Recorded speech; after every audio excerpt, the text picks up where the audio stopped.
sign up for the weekly newsletter, and find the contact information for Melissa Martin, our Member Services Coordinator, who can answer any of your questions. Nearly 3 years ago, we began a spiritual tradition of sharing half of each week's collection to a nonprofit organization that shares our UU values. We do this not because we have more than we need, but because there is so much need.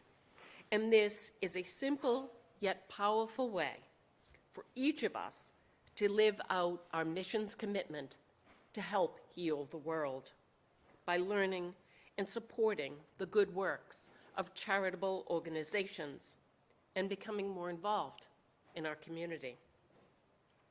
Now, the physical collection will be later in our service, but I'm going to let you know about our October Share the Plate recipient. It's Safe Haven's Interfaith Partnership Against Domestic Violence, Sexual Assault, and Elder Abuse. For the past 30 years, Safe Havens has been working with diverse faith communities in metropolitan Boston, across the state, and at a national level, providing training, resources, technical assistance, and webinars to help faith leaders learn how to respond safely and effectively to domestic and sexual violence and elder abuse, and to build a partnership between faith communities and service providers. UUCR member Nancy Nienhaus is on the advisory board for Safe Harbors and is also one of the trainers. She says, Safe Havens does amazing work bringing leaders of various religious traditions together to work against violence. They also go into churches and train members so they are prepared for these issues when they arise. Safe Haven works to build a world in which all people are treated with dignity and respect, and in which domestic and sexual violence and elder abuse no longer exists. Now, on behalf of all the staff and volunteers involved in today's service, I want to thank you for joining us this morning, physically or virtually. We believe that each of you belong here. We believe you belong here, maybe just for the next hour, although we hope for longer. You belong here, and we are glad that you have joined us today.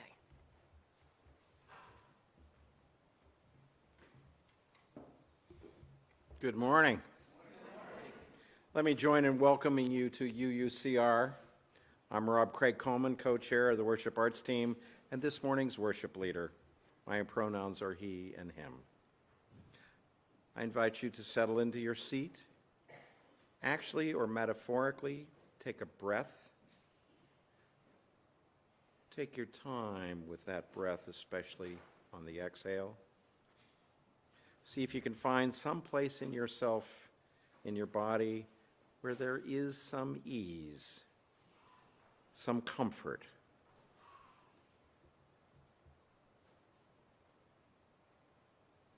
Let us settle into a spirit of worship.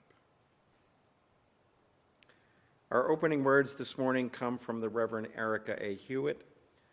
Some of us are bringing our best selves to this space, and some of us are bringing our struggling selves, including pieces we might be ashamed of. All of us are welcome here, and all of us are loved. Some of us already have open hearts, and some of us aren't quite there yet, because our hearts have gotten a little beat up this week and might have forgotten how to trust and open. Your heart is welcome here, no matter how bruised. We welcome you among us. All of us are imperfect, but we're here to drop our defenses and trust that what happens in worship is powerful and life-giving. Together we affirm that this day and our being together can make each of us braver, more compassionate, and wiser than when we woke up this morning. We welcome you here.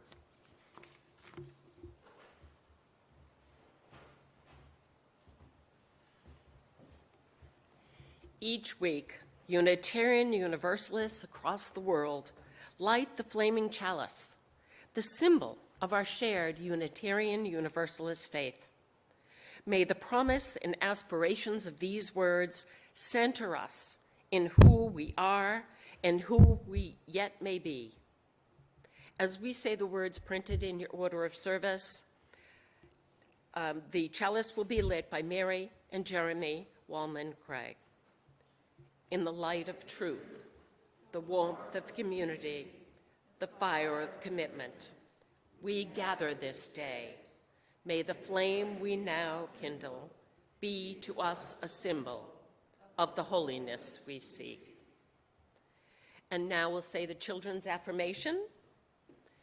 We are Unitarian Universalists, the Church of the open mind, loving heart, and helping hands. Please rise in body or spirit and join in our opening hymn, number 360, Here We Have Gathered.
Maybe anybody else who wants to join the kids and come forward for our time for all ages?